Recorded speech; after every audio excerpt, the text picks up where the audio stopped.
Sanibonani Mzansi, igama lami nguMusa kaMseleku. Ngiyajabula kakhulu ukuthi namhlanje ngithola ithuba lokuzokhuluma nani. Namhlanje ngifuna ukukhuluma ngesihloko engicabanga ukuthi sibaluleke kakhulu phakathi kwabantu abasothandweni noma bakwe-relationship.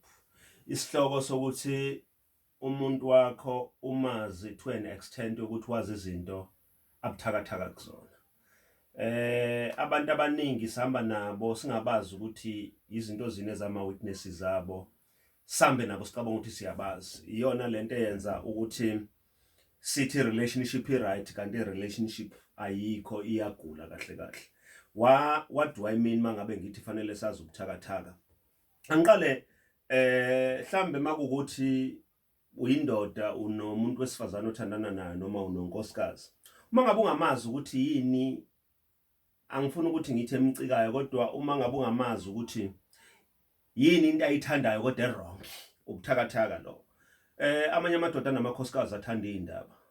And should you not know ukuthi unkosikazi wakho uthanda indaba, ngeke ukwazi ukuthi umsize ekutheni as much as eyithanda lezo indaba, kodwa khona indaba eziba so dangerous, ezibulala igama, ezibulala reputation, ezixova umuzi, where unkosikazi etholakala endabeni ezingafanele, uthola ukuthi uyena osomxabanisi. Sometimes unkosikazi uthola ukuthi akazi.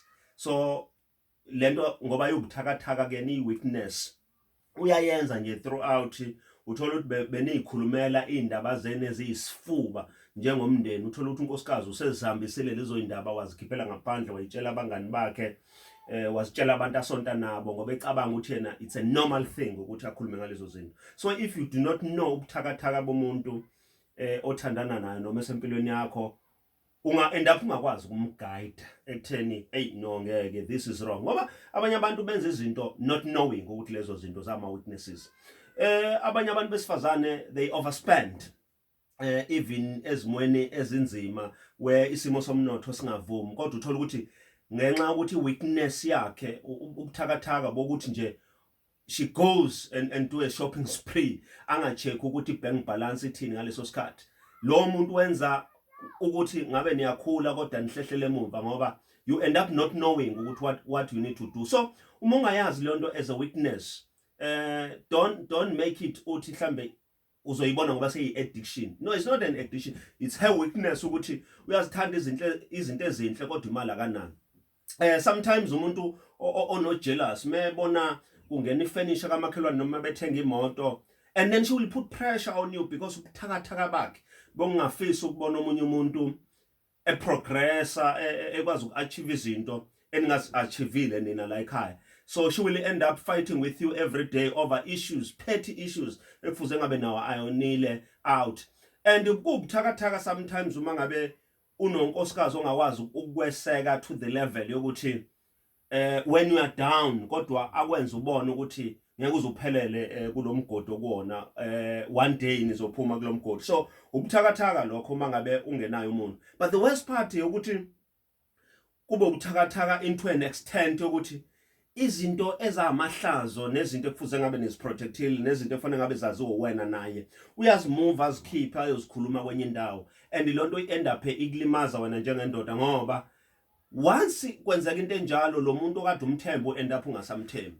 And the same thing goes for men, because kukhona amadoda abuthakathaka into an extent ukuthi kwazi abangani bawo ukuthi sorry and so ubuthakathaka. For example, khona amadoda ahlulwa iskate, angakwazi ukuthi athi no, angakwazi ukuthi abukele lapha appreciate. Uthola ukuthi lo muntu ulala nezingane ezincane zesikole, ulala namantombazane, wenza zonke ezinye izinto. But wena njengonkosikazi wakho uma ngabe ungayazi lo weakness yendoda yakho, awukwazi ukunikeza i-protection, awukwazi ukunikeza i-cover, awukwazi even ukunikeza i-advice yokuthi no baba, you should not have done that. Because when lezi zinto ningazazi zubuthakathaka, umuntu end up enza zonke izinto. For example, khona abantu abamadoda abathanda ukugembula, abathanda ukugembula so much ngalendlela ukuthi lo weakness ekubona uma ungayazi unkosikazi awukwazi ukum-assista, uyobona imali ingena imali iphuma. Khona abantu abaphuza excessive drinking, abaphuza ngalendlela ukuthi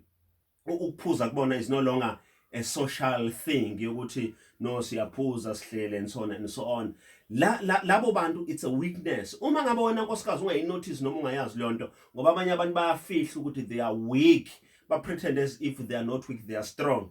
And uma ngaba ama-weaknesses omuntu okuwena empilweni ungawa-understand, some people bane-weakness yokuthi bahluleke ukuzibamba. Umuntu nayo khona amadoda overspendayo, uthola ukuthi usenza ama-commitment amaningi ubudoda bakhe ngenxa ukuthi uweak, ufuna ukuthi sometimes abe abusive, and it's a sign of weakness ukuthi sometimes ube nendoda which is so very abusive ngenxa ukuthi he feels weak and akakwazi ukuthi eze zinto eziyaphambili. Ubudoda bakhe ufuna ukubukhombisa ngokuthi akhombise his physical power, and leyo nto leyo destroys families and destroys marriages or relationships.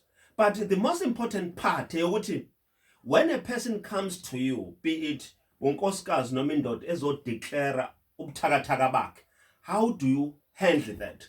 Ayikho into ebuhlungu njengokuthi utshela abantu ukuthi this is my weakness, and mase nixabana ngelilanga akubavumuke atshela abanye abantu engafanele, noma hayi azalinde ukuthi nize nixabane, avele nje ngelilanga decide ukuthi uyotshela abantu. And the fact yokuthi ubumtshele ngoba wena uthi it's a weakness, ubumthembile, you trusted this person with your weakness, wasubona ukuthi ngafanele ukuthi ukwazi ukuthi uyomtshela. Can you imagine ke when I've trusted you with my weakness, and then all of a sudden when you decide ukuyokutshela abanye abantu and ungaboni, ngithi mangikubuza ukuthi why you have decided to do utshele lento abantu, ngoba abantu beza kumina bangitshela ukuthi yazi lo muntu bengimtshele ngimthembile inkinga yami, kodwa for some reasons useyitshela abanye abantu. Ayikho into ebuhlungu njengalo. And the worst part ukuthi uma ngabe unkosikazi noma uyindoda, ipartner yakho izokutshela weakness yakho, ayikutsheleli ukuthi ihlekisa ngayo leyo weakness, but ikutshelela ukuthi ngoba iyakuthemba kokuqala. Okwesibili ukuthi isiza ukuthi ngaphuma kanjani kuleyo weakness. So the worst thing ukuthi uthi ungamsizile ukuthi angaphuma kanjani kuleyo weakness, bese uyayidisclose weakness, and that thing, it will kill that particular person. So I'm simply saying, let us be able to trust abantu abasempilweni zethu to an extent that we can declare our weaknesses with that hope yokuthi ngeke baze basilimaze ngokuthi bazi ama weaknesses ethu. Thank you.